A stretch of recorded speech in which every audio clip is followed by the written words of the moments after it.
Welcome to the new channel. You may have already seen the little introductory chat that I did explaining what this channel is. If not, just pop on the channel, it's the very first thing on here. You might be here from No Expense Spent, which is my old channel, that is still running. And this one, So What, is all the craft stuff split off from the original channel, because I'm just hoping this gets out to the audience that wants to see it. If you're on my Patreon, link in the box down below if you're watching this on YouTube, thank you very much for the support. Nothing is going to change over there. You will still get the videos as posted on both channels, as I've always been posting on there. I'm not interested in splitting it up over there.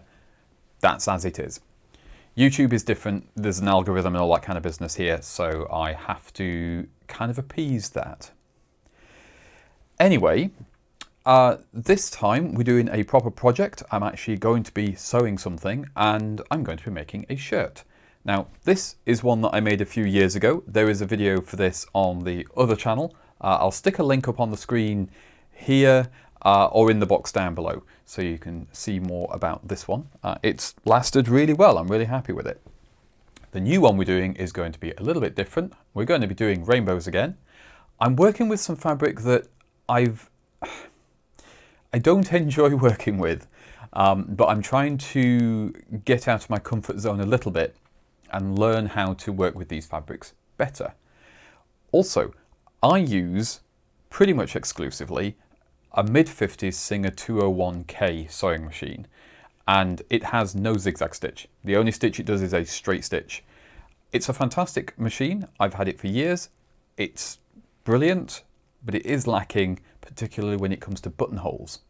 But I have a new attachment for it which allows me to do buttonholes, and hopefully that will go well, and we will see that in action later on in this video. Enough of me yapping, let's get on with it and I'll show you what the project is. I'm already cut out and ready to go. This won't be a tutorial, but I will be covering some of the bits and pieces as we go along. And yeah, it's just over there. So let's show you what we're going to make. So this here is the machine in question that I use. It's from the mid-50s and it's a Singer 201K semi-industrial home machine. So it does basically everything I'm ever going to want it to do. It can deal with upholstery and all the clothing stuff I need to do. It can do leather, it can do vinyl, whatever you want really. And it has a whole bunch of different attachments available for it that I don't yet have. And this is going to be our project. Everything is cut out and ready to go.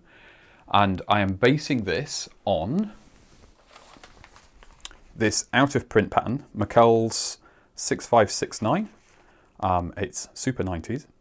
And we're doing this one, sort of, because this pattern is, it doesn't really show it there, but it's very, very modular. So all the different designs here, there's like different elements and you can just swap and change as you want. Oh, that's fun. The face recognition sees all of those as faces. So yeah, I've picked out the sort of elements that I want with the fabrics that I got. So I'm limited a little bit on my design choices there. And then we have the stripe carrying on round the back for a yoke on the back. This is going to be oversized on me, so this will probably become stock for the shop, which I will sell. And we've got the rainbow sleeves, the rainbow cuffs,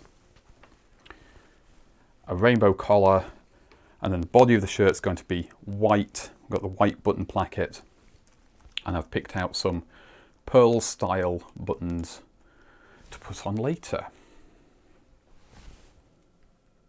First challenge is going to be putting the pieces together. I've already pressed this fabric. It's very floopy, very mobile, and I'm going to deviate from the pattern a bit because of how I want this to be done. So we're going to start by sewing our shoulder seams together, and there are some little triangles here to tell you where to line things up, but this fabric is so mobile, it's so irritating. Let's just quickly pin this and then I can do the other half.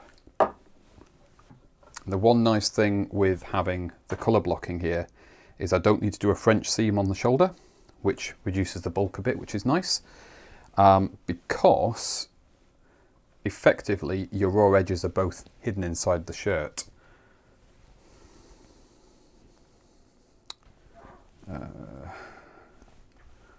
That way around? That way around.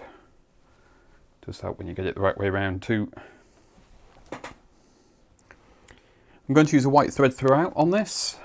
I don't see any need to try and colour match the rainbow. That's basically impossible. And unfortunately, I didn't have enough of this rainbow fabric to match my stripes front and back. So I won't be worried about that. We'll call that a deliberate decision rather than me using what I've got.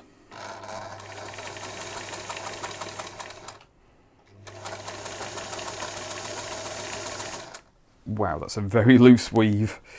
We'll do our best.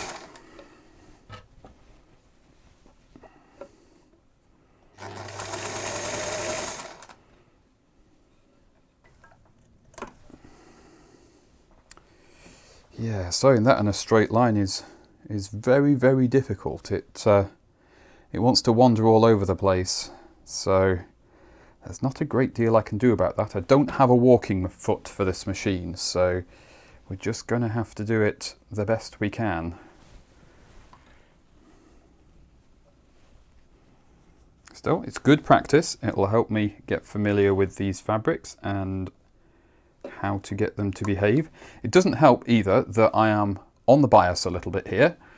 So even though this fabric doesn't have a stretch, because of the kind of weave it does want to stretch. But I'm finding if I put just a little bit of tension as I sew, it's helping to keep things straight.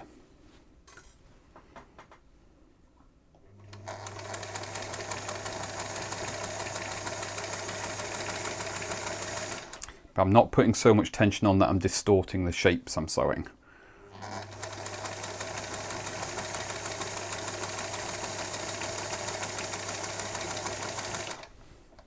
Looks like I have to go a bit slower as well. Yeah, that seam is much better. I'm not too worried about this one because that will press flat. It's a straight seam, so the iron will hide my sins. Now we'll do the body, which is quite big on this shirt. Just have to make sure we're the right way around, because there is a right side and a wrong side with this fabric. Next task is to fold and pin this line here onto the back and do the same on the front, and this is going to be a pain because it's curved.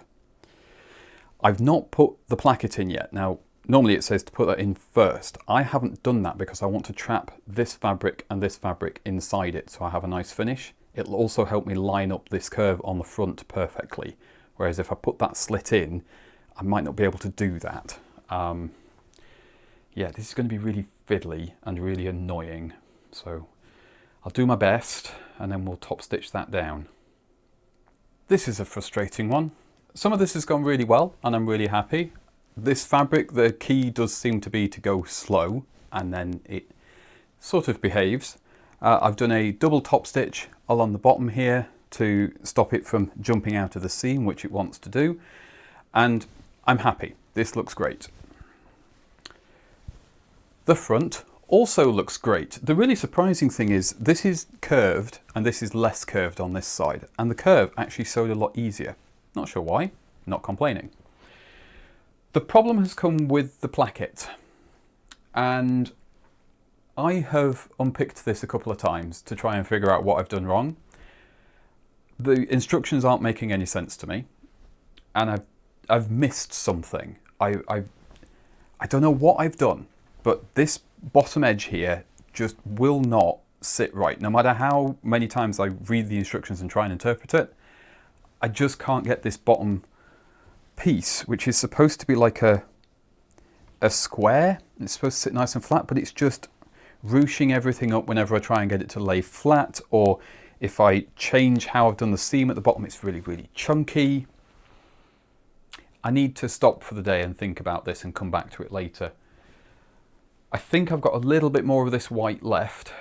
I don't have very much, but I think I might have just enough, if need be, to split the entire front and just do it like a standard shirt instead of like this. I really wanted it like this because I think this will look more fun, but yeah, I'm struggling with this one. I don't understand what I've done wrong. So I will see you in a moment in the video, but it'll be probably tomorrow or the day after for me, so I can have a bit of a think and clear my head on this one. That's sewing for you. Sometimes it just fights you and it's often best not to fight back. Okay, I'm back. I had a rest and allowed my brain to untangle itself. And it's amazing how much difference that makes, because as soon as I looked back at the instructions, I noticed the thing I'd missed. When you cut the slot down the front, you have to cut out to the seams at the bottom. So it makes like a little triangle at the bottom of a line. And that then allows you to fold everything else out flat. Because I hadn't done that, everything was bunching up. So with that done, I basted this down by hand. I did this all off camera because I needed to keep my head focused on it. Pinned it all down and then machine sewed it. And now it is fine. These aren't my favourite way of doing the bottom of a placket on a shirt because it's very hard to get this bottom bit nice and flat. But it'll do. When everything gets its final press, it will probably look better at that point. So as you can see, it looks a bit rumply, but it is actually completely flatly sewn. And on the outside placket, because you see there's two of them, this one you fold your raw edges underneath and catch it with the sewing this side. And then when you go to the inside, you do the same thing. And the real challenge is lining up all of your top stitching on the two layers, which is very difficult. But we've done a good enough job for what we're making here. My next thing to make is the collar. So this is the bit that folds down. And then I've got my pieces for the stand over here and the sleeves. So we're making good progress on this. The collar is sewn together, and you do that with your two outer pieces on one side face to face, and then you're interfacing. I'm doing it my usual way where I'm using calico as an interfacing rather than an iron-on type. It does give you a little bit more work because you have to trim the excess off on your seams and you just have to clip the corners. So there's a little bit of trimming involved. We'll turn that the right way out and then I can attach that to the stand. I think, yes, I do that before I put it on the shirt. So it's going to start looking like a shirt very, very quickly now. I'm happy. I always struggle with shirt collars. They are very difficult to get them to look just so if you're not doing them all the time. And this one is one of the nicest shirt collars I've ever done in one of the hardest fabrics I've ever had to work with. I will quite happily say at this point that crepe is still not a fabric I like working with. Maybe if I was doing something simpler like a skirt, it would be less hassle, but I know skirts have their own problems in crepe because they tend to hang out and then have weird shapes to the hem and be their own thing. But yeah, don't make shirts out of crepe. They look amazing. It's really difficult. Anyway, what I've done with the collar on here is I've just given it a single line of top stitching, but I'm not doing it on the collar stand itself. I will do a closer look on all of this later, and just we're progressing at the moment. I put what I thought was the ugly colours on the inside of the collar. They're not really ugly. They're just not, you know, the red tones and purples and pinks and things that I want on the outside so much. Yeah, no, it's really good. I now have the challenge of running a top stitch along the bottom of the collar stand so that I can sew all of this together.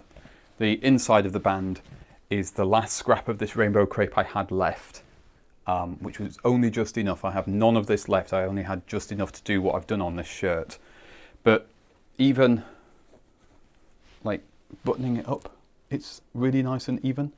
I do wish I had a bit more fabric when I cut the collar out, because I would have liked to have given this more of a spear point collar. I think that would have looked, you know, extra. I do like a bit of extra. Yeah, okay, so next job is to sew this collar on, finally. We've got the collar itself done. And after that it's sleeves. And then it's buttonholes. I'm a little bit nervous about that because there is potential for it to make a mess of all of this work. And then I would have to figure out how I was going to fix that. But we'll not think about that for now. We'll do the bits we can do. And yeah, hopefully it all goes quite smoothly. Unfortunately, my chronic illness has caught up with me a little bit, and I have a big day tomorrow, so I've got to really manage what energy I have available. This is one of the frustrations of having ME. But I am still very, very happy with the progress I've made today. I will be finishing this off in this video, so don't worry, I'm not going to leave you on a cliffhanger here. We will finish this off. I'm just going to show you where we've got to so far. The collar is fully on at the moment. I've just got a pin in there just so it sits a bit nicer on the mannequin. But all of this piece now is just ready for the buttons and the buttonholes to go on, which I'm a little bit scared about, but hopefully that will go very smoothly and nothing will go wrong. But we'll see. Round the back you can see the collar looks really nice. This is one of the nicest collars I've ever put on a shirt. I'm so pleased with it. And of course, if you want to, you can pop the collar up, so you can style it in different ways if you wish, and there's a different colour on the back. We have a white collar band because I didn't have enough of the rainbow fabric, but I like that that carries on this detail from the front and goes round. So you could do something with that if you want. I did top stitch the collar and the stand, which is, the stand is this bit here, the white bit, and then this is the collar that goes down over the top of it. I did top stitch that, just gave it a little bit more structure, just looks a little bit nicer without stopping it from feeling soft and comfortable. I've got the sleeves sewn on, and this seam here is French seamed. It is quite a difficult one to do because this fabric, this rainbow fabric, frays like you wouldn't believe. Anywhere I've cut a curve, anywhere where it's pink and anywhere where it's dark blue seems to fray more. I have no idea why. There's probably some chemical reason for it with dyes. But not only have we got both sleeves attached to the body, I've also done the very difficult little trim. There's sort of like a bias binding trim that goes around the slit on the cuffs. This is like on a regular shirt like this one, so it gives you enough space to get your hands in and out with the cuffs. Because I'm not doing elasticated cuffs on this one, we're going to have proper button cuffs like these, which I haven't put on yet. That's going to be my next job. But the reason I'm stopping for today is to get those on, you have to do this big long seam that runs from the cuff all the way to the hem of the shirt. And yeah, I've got to deal with fraying fabric, this very mobile crepe, lots of very accurate sewing for that. And I think I'm going to be pushing my luck if I try that at the moment. It'll be a few moments for you. It'll probably be another day or two for me. And I will bring you back when we do the next stage of this. I am delighted with how it's coming together so far. The quality of it, I'm comfortable that it is of decent quality to sell when I've finished. That's quite important. But I definitely wouldn't mind keeping it. It's definitely one where if I ended up stuck with it, that's not really an issue. It's quite fun. I'm back. It's been an eventful couple of days since I last turned the camera on. Anyway, this morning I got the French seam done on both sides of the shirt, and this is always a bit of a nightmare anyway. It gets very difficult as you get up to the cuff. It doesn't help either that this one is a closed front shirt, so you can't open it flat. That can sometimes help. And this fabric, of course, which looks amazing. I'm really, really happy with how it's sewn up, but I don't think I'll be using it again. I've combined three very difficult things here. Doing a French seam is tricky anyway. It requires precision and skill to actually do it. One thing that makes it slightly difficult is my old machine here. When you first press the pedal, it's not like a modern machine. it's the time it takes from stop to go is very, very short. So actually creeping up on stuff is very difficult. So that's your first problem. Second problem is this fabric frays like you wouldn't believe. So you have to be fairly quick. You've got to trim everything, fold it, pin it, get it under the sewing machine before it starts to fray again. Fray check is an option, but on a seam this long, that's a lot of fray check, and it can make it quite stiff and prickly, which I don't want because this fabric is quite sheer. Do I mean sheer or do I mean the opposite? It's almost see-through, is what I mean. The third problem is again, the fabric itself. It moves a lot. It's worse than satin for how much it moves around. And the weave means that it sort of stretches and distorts as you go. So it's a real battle. And it meant I had to unpick and redo it a couple of times. The other problem there is every time you unpick this stuff, you've got to be incredibly careful how you handle it because it will try and fray. And the more it frays, the smaller the fabric gets. And once you've trimmed for your French seam, well, you don't have a lot to play with. Fortunately, that is done. I am very happy. I really like how these sleeves have turned out. I think they look great. They're, you know, this is going to look fantastic when it's on. Just not enjoying the process of getting us there. What that leaves us with now is the hem, which on this shirt is a curved hem. I'm going to try my rolled hem foot on the sewing machine because I think that will do a nice hem and that will finish it off quite quickly if I can get it to cooperate with this fabric. I've done a couple of test samples and it's very hit and miss what fabric it works with and what it doesn't work with. So I don't know if it's going to like this fabric.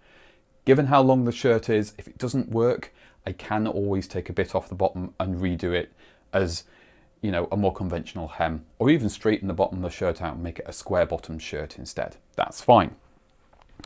The next bit I'm going to do is the cuffs. I've got this one sewn and turned ready to press and top stitch, and that will finish the sleeves off. I want to get all of the components of the shirt on before I do the hem on the main body, because I'm not going to lose any bits then and it's all together. Then I need to do some sampling with the buttonhole machine, and I really, really hope that works. I do have a backup plan for this if the buttonholer doesn't like any of these fabrics, because it might not. And it involves hand sewing, but it would work.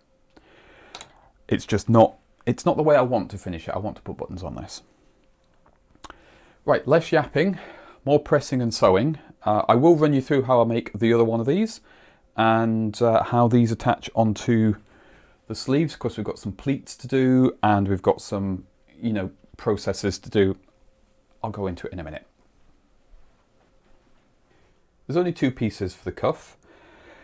The instructions in the pattern do say to use iron and interfacing. I'm not, I'm using calico. It's a slightly older way of doing it, but I find, especially with these kind of fabrics, you get a nicer finish. Because with this stuff, when you use iron and interfacing, it can end up not bonding properly, especially after you've washed it, and then it goes all puckered and bubbled and not very nice. First task is to fold the cuff in half. This fabric does have a right and a wrong side. The right side is a little bit brighter than the wrong side, presumably because it's printed on this side. So you fold it, right side's facing, and then you take your interfacing piece and you put that over the top.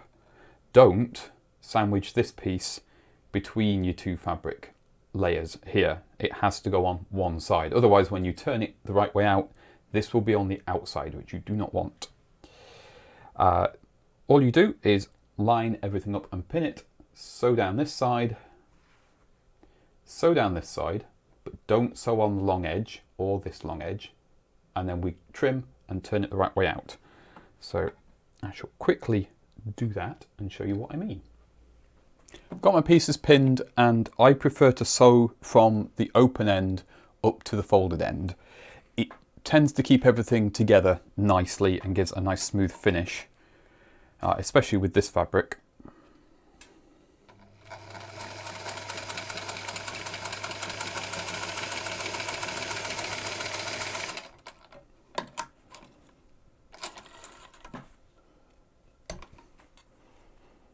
And turn it around, do the other side.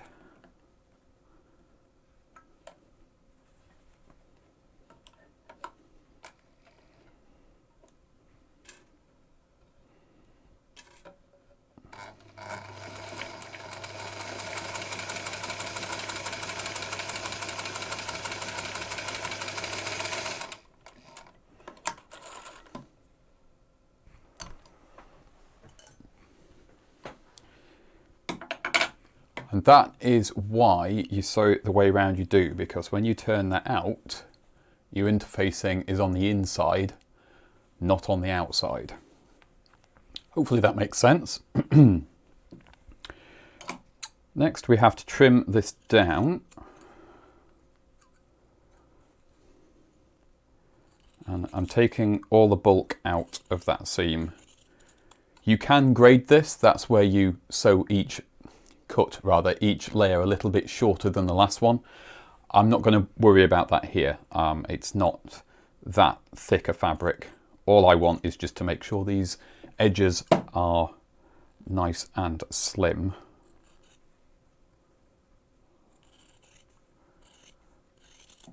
It should also mean that the button holder doesn't have a problem with this fabric.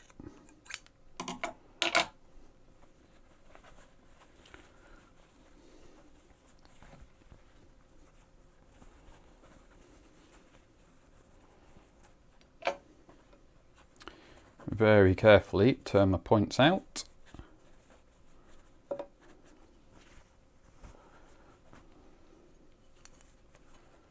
These scissors have a good shape to the tip that helps get square corners out like this. And that's our second cuff ready to press, and then I'll top stitch this to match the collar. And then it'll be ready to go on the shirt. This fabric has hit me again, and at the worst possible moment. These cuffs look fine. I'm really happy with them, except the top stitching on this one, the fabric just became very, very mobile. And yeah, I'm not happy with this. Structurally, it doesn't really make any difference to how the shirt functions, but aesthetics are very, very important when you're selling handmade clothes. People expect a certain look to things, a certain finish, and this is unacceptable. I daren't risk unpicking this. I think I'm going to damage the fabric. There's too much going on here. I'll have to rework it too many times, and this fabric is too delicate. But that's okay, because I've been doing this for long enough to know there are workarounds, and my workaround is going to be this really nice blue ribbon.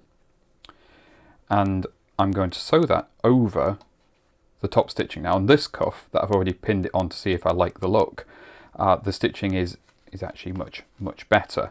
Can't really see it so much because it's covered up, but this will do two things. One, it will aesthetically tidy up this mess, but two, it's going to give a little bit of structure to the cuff right where it joins the sleeve, so there's not going to be as much pressure on just this one seam here, and given how delicate this fabric is, that's probably not a bad idea.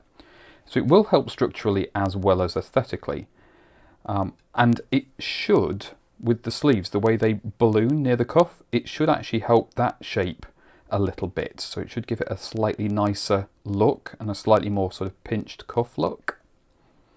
That's what I'm hoping anyway. I have done this before and it has worked well for me in the past.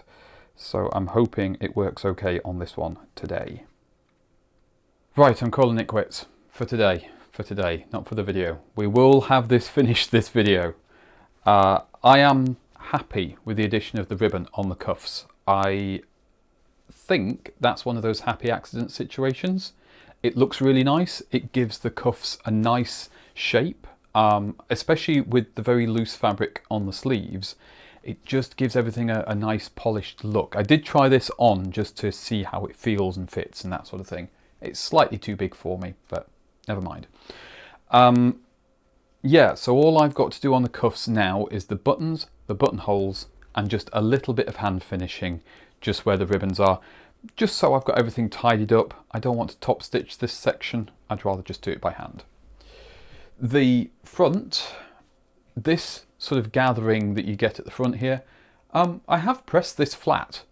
It just seems to be what this fabric does. I'm guessing because this is all very lightweight floaty fabrics. It's just the weight of the placket is just making it rumple a bit. That's just a design feature, I guess, now. I've gone through all of the various seams on the rainbow fabric because I noticed, as I was doing the sleeves especially, sometimes these very edges haven't quite caught. So I had to restitch a couple of spots. Best to catch it now than when it goes out for sale. Yeah. It's fighting me, it's fighting me. The hem, I tried to use the rolled hem foot on my machine. I have followed the tutorials. I have seen people using them on other machines and just go blop, blip, and it does it. My machine's working great, but the foot and the fabric, I cannot get them to cooperate. For some reason, when I'm lining the fabric up, I'm getting every single result but the one that you want. Right down to it's rolled the hem and it's sewn the line of stitching, but the stitching isn't on top of the hem. I have no idea what I'm doing wrong. I'm probably just a little bit brain fried.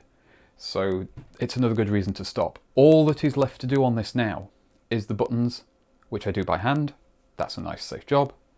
And the buttonholes, which I'm terrified about, because if I mess up the cuffs, I don't have any more of this rainbow fabric.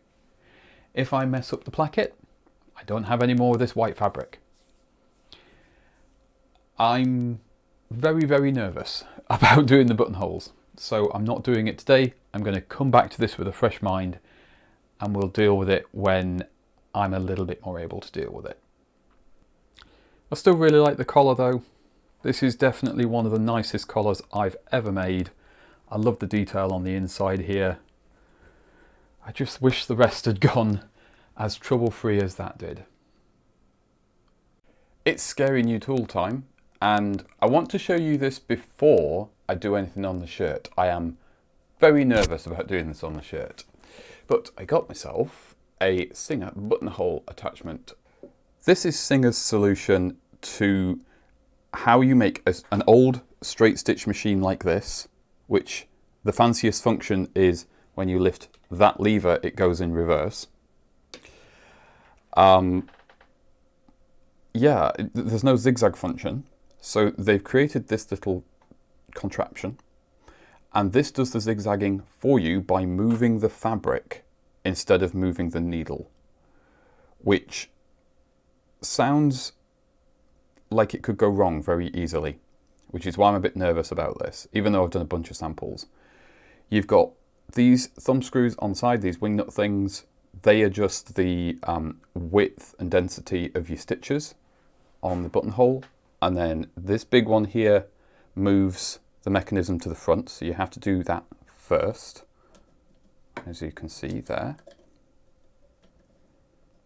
So you want to bring that all the way to the front before it starts going back. And then this one back here is another adjustment, I think, for buttonhole length. Can't remember off the top of my head. I have a manual for this. This isn't a tutorial. I've already set it up for the size of buttonhole I want. First task is to mark the end of your buttonhole. So if this was like the edge of a belt, for example, your buttonhole is going to come across this way towards you. So you do have to be aware of that when you're doing it. It's a bit of a two-handed operation to get going here, so I will put this in and then I'll show you it running. So we line that little chalk dot up with our little leg that's behind the needle. Put that down with a good thump because the plate underneath is sprung, and that just means that the feed dogs underneath can't grab anything and just pull the fabric all the way through like normal, because you can't drop the feed dogs on this machine either. Again, it's too old for that kind of functionality. I say too old, I mean as a domestic machine it's too old. Yeah, we're all set, we're all ready to go, and then you just press the go pedal.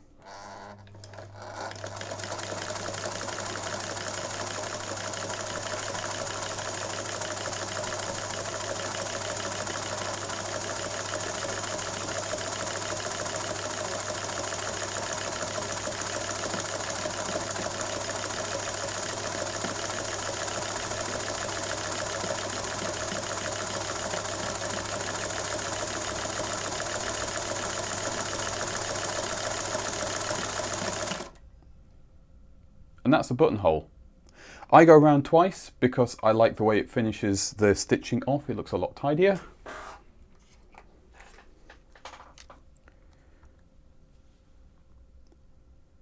And that's a zigzag stitch buttonhole on a straight stitch machine. It's actually a joy to use. I've used those funny little plastic adapters on more modern machines, and this is nicer. Once you've set it up, which isn't so bad once you get the hang of it, it's lovely. It's really satisfying to use, makes a great noise, and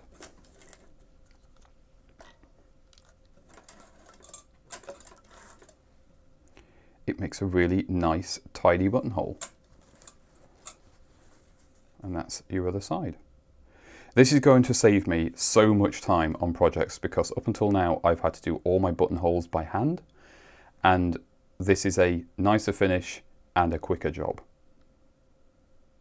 I've got a couple of these done, and it is very nerve-wracking because there's so much trust that I'm placing into this antique tech, and there's been so much work gone into this shirt and so many things have gone wrong. But this is the fourth buttonhole on the cuffs. I'm doing a double buttonhole on them. Not because I want it to be a turn back cuff like that, just because two buttons look better with the buttons I'm using. And yeah, now I'm second guessing myself because I can't remember if I wound that round or not. We did. Feed it under there to the little mark. Slam that down. And off we go. I like to just turn it by hand to get the needle started so the thread doesn't pull out. And then you don't go too fast. You want to have a moderate speed.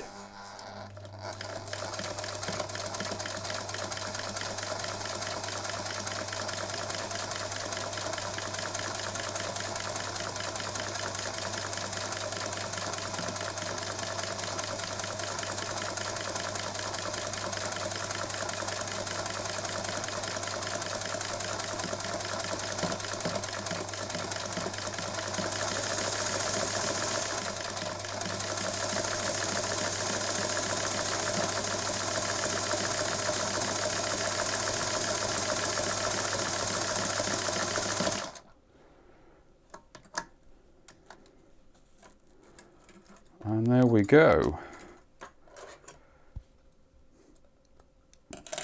That is all of my buttonholes on the cuffs done.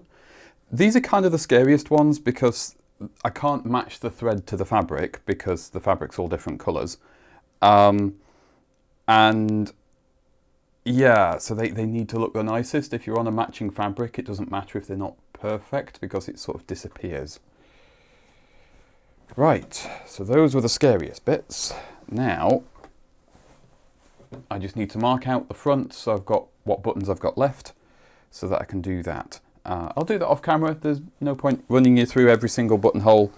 Yeah, then hand stitching and reveal, I think.